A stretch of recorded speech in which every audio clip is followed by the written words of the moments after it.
선지자 에스겔은 리와이와 그의 가족이 예루살렘을 떠나기 약 20년 전에 태어났습니다. 주전 597년에 25살이던 에스겔이 느부갓네살 왕에게 사로잡혀 바벨론의 포로로 끌려간 무리의 사람들 속에 있었는데 그는 그곳에서 여생을 보낸 것으로 알려져 있습니다. 아론 제사장 혈통의 에스겔은 나이 30의 선지자가 되었습니다. 여호와께서는 에스겔을 선지자로 부르시며 파수꾼의 비유를 드셨습니다. 그 파수꾼이 그 땅에 칼이 임함을 보고 나팔을 불어 백성에게 경고하되 그들이 나팔 소리를 듣고도 정신 차리지 아니하므로 그 임하는 칼에 제거함을 당하면 그 피가 자기의 머리로 돌아갈 것이라. 반면 칼이 임함을 파수꾼이 보고도 나팔을 불지 아니하여 백성에게 경고하지 아니하므로 그 중에 한 사람이 그 임하는 칼에 제거당하면 그 죄는 내가 파수꾼의 손에서 찾으리라 라는 말씀도 하셨습니다. 그런 후 여호와께서는 에스겔에게 직접 이렇게 이르셨습니다. 인자야, 내가 너를 이스라엘 족속의 파수꾼으로 삼음이 이와 같으니라. 그런즉 너는 내 입의 말을 듣고 나를 대신하여 그들에게 경고할지어다. 그 경고란 죄에서 돌이키라는 것이었습니다. 가령 내가 악인에게 이르기를 악인아, 너는 반드시 죽으리라 하였다 하자. 내가 그 악인에게 말로 경고하여 그의 길에서 떠나게 하지 아니하면 그 악인은 자기 죄악으로 말미암아 죽으려니와 내가 그의 피를 네 손에서 찾으리라. 그러나 너는 악인에게 경고하여 돌이켜 그의 길에서 떠나라고 하되 그가 돌이켜 그의 길에서 떠나지 아니하면 그는 자기 죄악으로 말미암아 죽으려니와 너는 네 생명을 보존하리라. 가령 내가 악인에게 말하기를 너는 죽으리라 하였다 하자.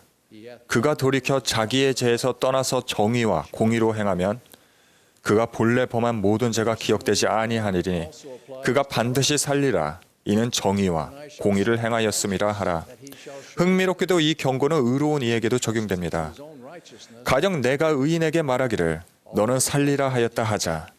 그가 그 공의를 스스로 믿고 죄악을 행하면 그 모든 의로운 행위가 하나도 기억되지 아니하리니 그가 그 지은 죄악으로 말미암아 곧 그 안에서 죽으리라.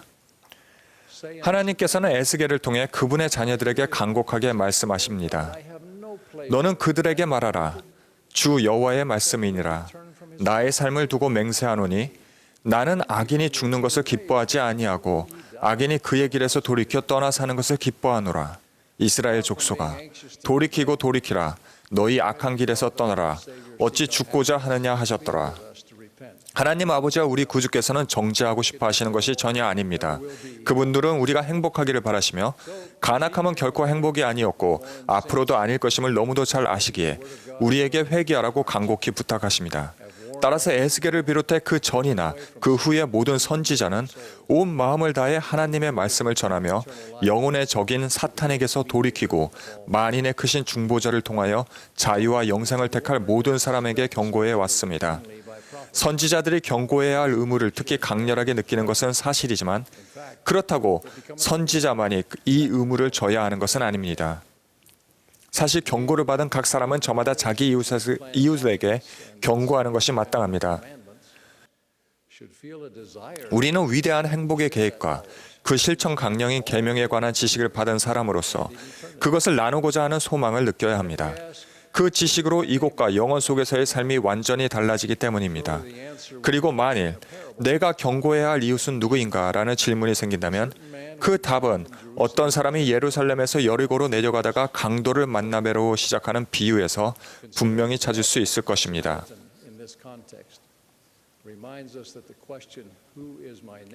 선한 사마리아인의 비유를 이 맥락에서 생각해 보면 내 이웃은 누구인가? 라는 질문은 두 가지 큰 계명, 즉 내 마음을 다하며 목숨을 다하며 힘을 다하며 뜻을 다하여 주 너의 하나님을 사랑하고 또한 네 이웃을 내 자신같이 사랑하라 라는 계명과 밀접하게 연결된다는 점을 알 수 있습니다. 경고의 음성을 높이도록 동기부여하는 것은 사랑, 즉 하나님과 이웃에 대한 사랑입니다. 경고한다는 것은 관심을 갖는다는 것입니다. 주님께서는 경고를 부드럽고 온유하게, 그리고 설득으로, 오래 참음으로, 온화함으로, 그리고 거짓 없는 사랑으로 하라고 이르셨습니다. 경고한다는 것은 급박한 일일 수도 있습니다. 경고는 분명해야 하며 때로는 단호해야 합니다. 때로는 경고가 성신에 감동되었을 때 하는 꾸짖음의 형태를 취할 때도 있습니다. 그러나 그럴 때라도 경고는 사랑에서 비롯되어야 합니다. 예를 들어 선교사들의 봉사와 희생의 근원이 되는 그런 사랑을 생각해 보십시오. 분명 부모는 가장 가까운 이웃인 자녀들을 사랑함으로 경고하지 않을 수 없을 것입니다. 여기서 경고란 복음 진리를 가르치고 간증하는 것을 뜻합니다. 자녀들에게 신앙과 회개, 침례, 성신의 은사라는 그리스도의 교리를 가르치는 것을 뜻합니다. 주님은 부모들에게 다음과 같이 일깨우십니다. 나는 너희에게 명하여 너희 자녀를 빛과 진리로 양육하라 하였느니라.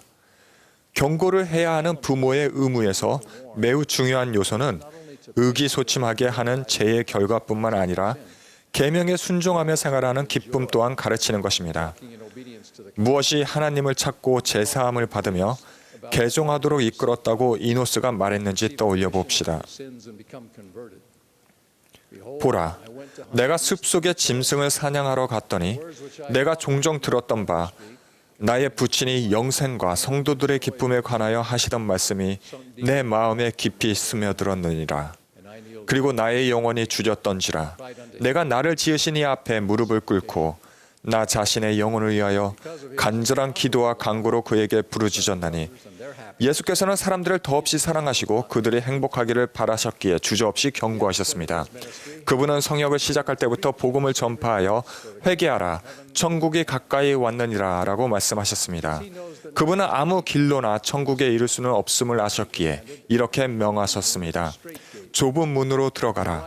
멸망으로 인도하는 문은 크고 그 길이 넓어 그리로 들어가는 자가 많고 생명으로 인도하는 문은 좁고 그 길이 협착하여 찾는 이가 적음이니라.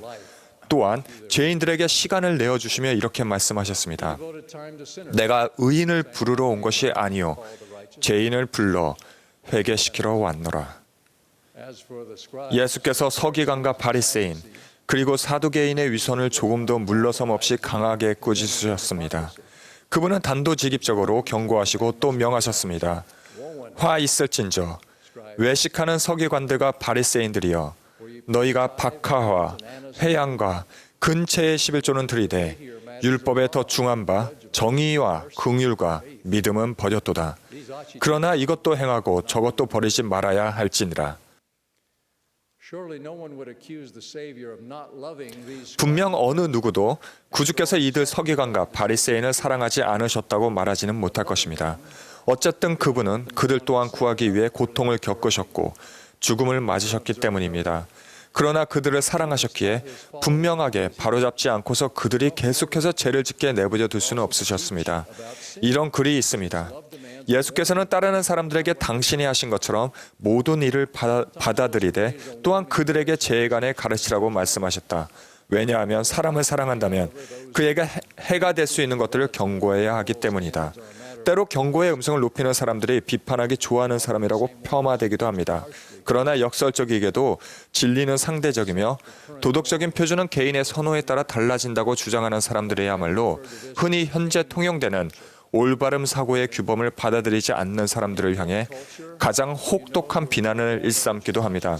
한 저자는 이를 가리켜 수치의 문화라고 했습니다.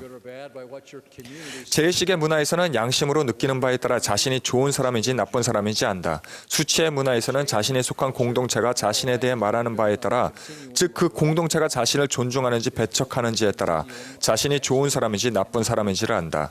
수치의 문화에서 도덕적 삶은 옳고 그름의 연속성이 아니라 수용과 배척의 연속성 위에 세워진다. 수용과 배척의 바탕 위에 형성된 도덕체계 안에서는 모두가 끊임없이 불안정하다.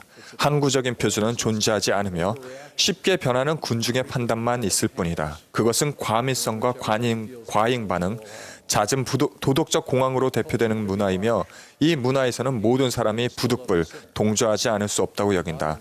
제일식의 문화가 가혹할 수는 있겠지만 적어도 죄는 미워하면서도 죄인은 미워하지 않을 수 있다. 현대의 수치심 문화는 이른바 수용과 배척을 가치로 여기나 의견이 다르거나 다수와 어울리지 못하는 이들에게는 유독 잔혹한 면이 있다. 이와는 대조적으로 우리 구속주의 반석은 공의와 덕으로 이루어진 안정되고 항구적인 토대입니다. 예측할 수 없는 규칙과 소셜미디어 폭도의 분노에 휘둘리기보다는 변치 않는 하나님의 율법을 따르며 우리의 운명을 선택하고 제어하는 편이 훨씬 낫습니다. 온갖 교훈의 풍조에 밀려 요동하기보다는 진리를 아는 편이 훨씬 낫습니다. 옳고 그름 따위는 존재하지 않는다고 주장하며 제 안에서 쇠락하며 후회하기보다는 회개하고 복음의 표준대로 살고자 힘쓰는 편이 훨씬 낫습니다. 주님께서는 경고의 음성이 이 마지막 날에 내가 택한 나의 제자들의 입으로 모든 백성에게 미치리라고 선언하셨습니다. 우리는 파수꾼이자 제자로서 이 가장 좋은 길을 두고 중립을 표방할 수 없습니다. 에스겔처럼 우리도 이 땅에 칼이 임함을 보며 나팔을 불지 아니할 수 없습니다. 물론 이 말씀은 이웃집 문을 세게 두드리거나 공공광장에서 회개하라를 외쳐야 한다고 회개하라를 외쳐야 한다는 뜻은 아닙니다. 참으로 그것에 관해 생각해 볼 때 회복된 복음 안에 사람들이 내심 정말로 원하는 것이 들어 있습니다. 따라서 경고의 음성은 일반적으로 정중할 뿐 아니라 시편 저자의 표현처럼 즐거운 소리입니다. 데저렛 뉴스의 사세 편집자인 할 보이드는 잠잠코 있는 것이 어떻게 폐해가 되는지 한 가지 예를 들었습니다. 그는 미국 엘리트 계층 사이에서 결혼이란 관념이 여전히 지적 논쟁의 문제이지만 결혼 그 자체가 실생활에서 그들에게 논쟁거리가 아니라는 점에 주목했습니다. 엘리트들은 결혼을 하고 결혼 생활을 유지하며 자녀들이 안정된 결혼 생활의 혜택을 누리게 합니다. 그러나 문제는 그들이 자신이 실천하는 것을 전하려 하지 않는 경향이 있다는 점입니다. 그들의 도덕적 지도력을 절실히 필요하는 이들에게 그들은 이른바 강요하고 싶어 하지 않아 합니다. 그러나 이제는 교육 수준이 높고 가족관계가 굳건한 이들이 중립을 가장하기를 그만두고 결혼 및 육아에 관련하여 자신이 실천하는 것들을 전하여 동료 미국인들이 그것을 받아들이게 도와야 할 때입니다. 우리는 특히 주님께서 다가오는 미래에 그분 사업의 성공을 위해 필요로 하시는 자라나는 세대인 청소년 및 청년 독신 여러분이 사람들이 있는 데서나 사람들이 없는 데서나 복음의 가르침과 교회의 표준을 한결같이 지킬 것이라고 확신합니다. 진리를 기꺼워할 사람들을 무지한 가운데 갈팡질팡하며 실패하도록 내버려 두지 마십시오.